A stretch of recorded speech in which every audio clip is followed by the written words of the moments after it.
कटोरी एक समान येण्यासाठी या टक्सपासून जर कटोरी 7 इंच असेल तर इथून 3.5 इंच आणि इथून आपण जिथं बटन लावणार आहोत तिथपर्यंत 3.5 इंच आपलं असायला हवं।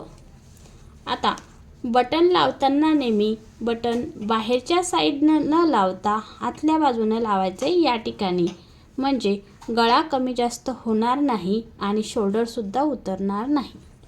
आता ज्या वेळेस तुम्ही गळा मापताना दोन्ही गळे जेव्हा मापता त्यावेळेस गळे कसे मापायचे आहे, आता इथून हा भाग सोडून द्यायचा, आपण हा भाग सोडून द्यायचा आहे आणि इथे आपले ही काचपट्टी समजा इथे आपले काच राहील आणि इथे आपले बटन राहील, तर इथून गळा मापत घ्यायचा आहे।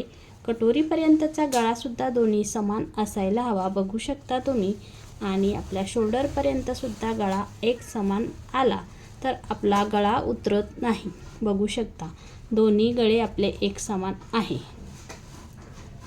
नेहमी आपली कटोरी योग्य पद्धतीनं बसावी यासाठी कटोरीपर्यंतचा गळा एकाच मापात आला पाहिजे दोन्ही बाजूचा,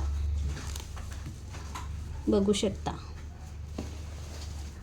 जेव्हा कटोरी 7 इंचची असते, ही कटोरी जेव्हा 7 इंचची असते तेव्हा साईड रुंदी 2 इंच घ्यायची आहे, कटोरी अगदी छान बसते।